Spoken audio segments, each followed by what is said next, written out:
Hello, everyone, and welcome back to another episode of Your Birth Bestie podcast. Today, I will be sharing my best tips for dealing with and preventing nausea and vomiting in that first trimester. Some women are lucky enough to not experience this at all, but for the majority of us, it's our reality at some point and comes in a wide range of severity of symptoms. So whether your nausea comes and goes and is pretty mild, all the way on the other end of things when moms have severe morning sickness called hyperemesis gravidarum. I hope you find some relief soon and that this episode can give you some ideas or things to talk about with your provider as your options if needed. And then if you are feeling really crummy and maybe you're only 5 or 6 weeks pregnant and don't have an appointment scheduled for several more weeks with your provider, please don't hesitate to reach out to that clinic and get some help. Many moms don't feel supported before that first visit, which is what I talked about in the last episode, but I just want you to know that there are options out there for you to be able to manage this and to feel better as soon as possible. Hey there, I'm Beth Connors, a midwife and mom of 2, but also your birth bestie. In this podcast, we'll dive deep into everything you need to feel confident, prepared, and in control, from baby bump to delivery room, from practical tips to personal stories. We'll cover it all so you know exactly what to expect every step of the way. Let's get into it. So let's first start by talking about what causes pregnancy nausea and how long this can actually or typically last for. The two things happening here are the increase of HCG, or human chorionic gonadotropin, which is that hormone that you're testing for when you take an at-home pregnancy test. And that hormone continues to rise and actually doubles every 3 days or so for the first 8 to 10 weeks. So I usually tell moms that the peak pregnancy nausea is usually around 9 weeks, and then will hopefully start to taper off from there. The second thing is changing hormones, including estrogen and progesterone, which can actually lead to nausea. Those hormone changes can affect the digestive system and also the brain's response to certain stimuli, to food aversions, and really the overall sensation of nausea. So from 4 or 5 weeks, if you're someone that gets morning sickness early, to about 10 weeks or so, sometimes even more, around 12 to 14 weeks or even longer, which it can definitely feel like forever, but this is a really common normal part of those hormone changes and increase in HCG. So it's hard to predict how your body will respond to those pregnancy changes, but that's also why I think it's really important to have several different ideas of things that you might want to try if you do start to become nauseous and you don't feel very well. Because, of course, we do still have other responsibilities like work or other kids to care for, or maybe both. So it can be really challenging to navigate that first trimester and all of those different pregnancy changes and hormone changes, emotions, all of those things. So usually nausea does go away. So hang in there for hopefully just a couple more weeks or until things start to taper off. And then for the moms out there who maybe don't have any symptoms of nausea or food aversions at all, which seems super nice, right? I have actually seen these moms, though, really struggle as well because they feel that in order to have a healthy pregnancy, they should, for some reason, need to be really sick because that indicates their HCG levels are rising and everything is good, right? So you can see how this can actually cause a lot of worry if a mom is feeling totally fine, or maybe if her symptoms go away for a day or two. They are wondering if their baby's okay. But I do want to reassure you that if you can relate to this, that you don't have to feel awful and nauseous all the time to have a healthy pregnancy and a healthy baby. Some women are just not sensitive to those hormonal changes, and my advice would be to try to enjoy those days that you aren't feeling sick. Because honestly, at any point, it could pop up where you start to feel nauseous or those symptoms start to come and go. And focusing on something being wrong without anything else to support that when you're actually feeling well should definitely be avoided. It's easy to worry when your experience maybe isn't like your best friends or your sisters or others that are commenting on what is going on and comparing themselves to you, or you comparing yourselves to their experience. But none of that is helpful at all. So just a reminder that really every pregnancy is unique and there is no universal way that every mom should be feeling. Okay, so now for some ideas on how to prevent nausea from happening in the first place. And really, the goal here is to stabilize your hormones and support your overall well being. The first things I want to mention is stabilizing blood sugar levels by eating balanced meals and small snacks, including a combination of a protein and a carb. For me and many women, I know this to be true, but carbs are easy to eat usually in pregnancy, right? I could eat all of the pasta, crackers, bread. It's really the protein part that I struggle with.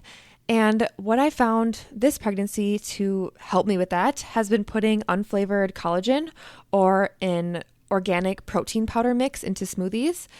The brand I recently found is called ProMix, and they have a great unflavored collagen that I've been using. So something to think about if you are struggling as well with protein, that can really help stabilize your blood sugar.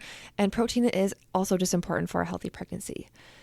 Also, eating small, frequent meals throughout the day helps prevent an empty stomach, which can also trigger nausea and that dip in blood sugar. So small, frequent meals. This is also hard too when you don't feel like eating, but if you can just try to take little bites of something throughout the day, that can be helpful. But all we can really do is the best that we can, right? So if this isn't possible for you, that is okay too. I know it is such a hard time in that first trimester, or it really can be.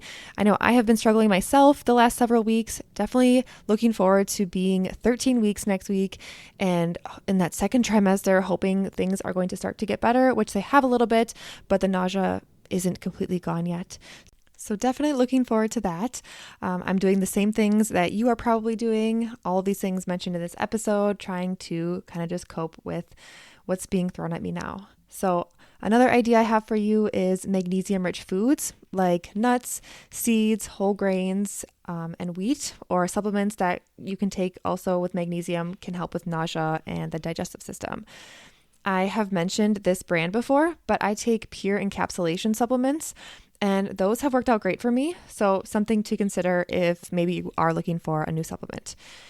Taking your prenatal vitamins at night can also help avoid nausea as well, if those are something that kind of are hard to tolerate, especially in the morning when you have an empty stomach and maybe that nausea is more intense in the morning.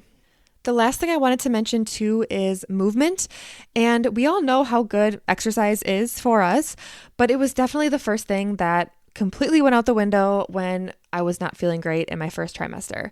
So if you can relate, please know that you are not alone and you will get back into it eventually. So if you can maybe do a few minutes of stretching or a 10-minute walk a few times a day, or really literally moving your body in any way for any amount of time that you can tolerate, has the potential to really impact your body and mind and help you feel better, even though it's maybe the last thing that you want to do. So listen to your body and do the best you can.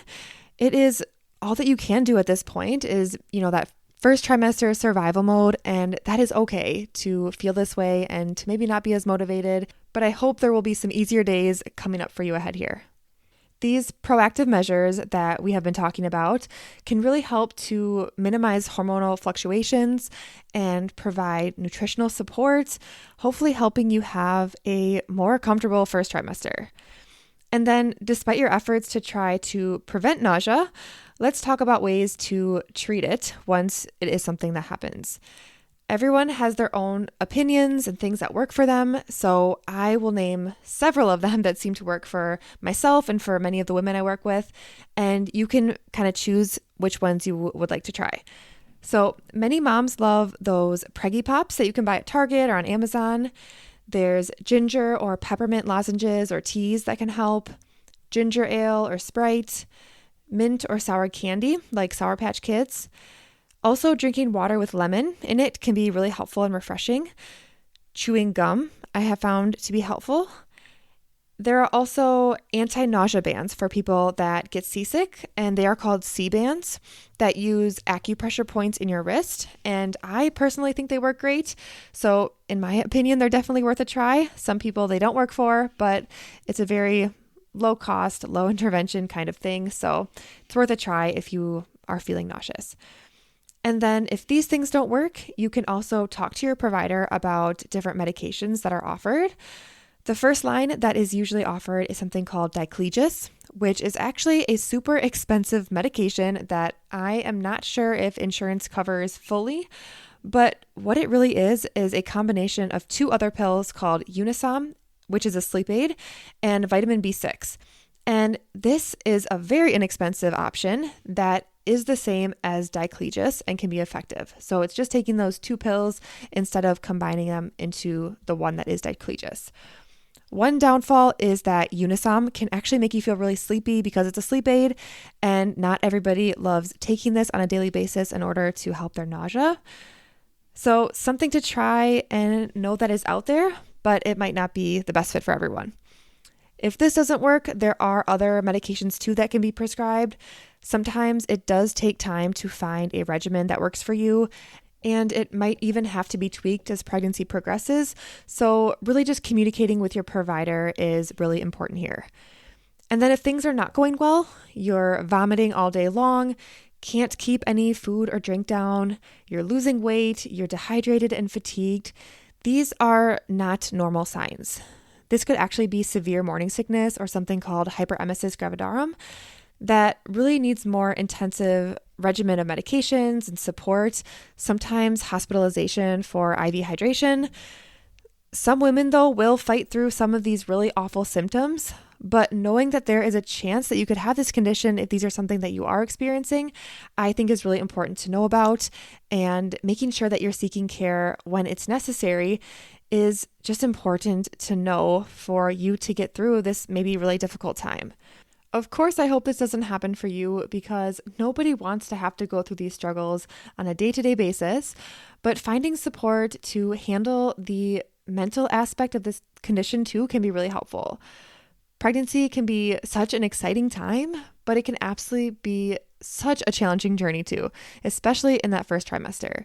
So finding ways to cope and, like I said before, surviving the challenges in whatever way works for you, I think that is really what we're all aiming for in those first 12 weeks. Thank you so much for tuning in today. I hope your pregnancy nausea symptoms are very mild, and if they're not, I hope you find the resources and the support that you need. As you progress throughout your pregnancy, I would also love to invite you to my virtual pregnancy support group starting in February of 2024. It will be a 12-week program where we will meet on Zoom for an hour every single week to talk through pregnancy, birth, postpartum prep, and newborn care. There will be also a lot of other bonuses too, including access to my online birth course, 24/7 community support, and evidence-based resources to help you make informed decisions during pregnancy and labor and birth. If you're interested, please fill out the form in the show notes or DM me the word group on Instagram, and you'll be the first to get all of the details. I am so excited to meet many of you soon, and we'll see you back here next Tuesday. Bye, everyone.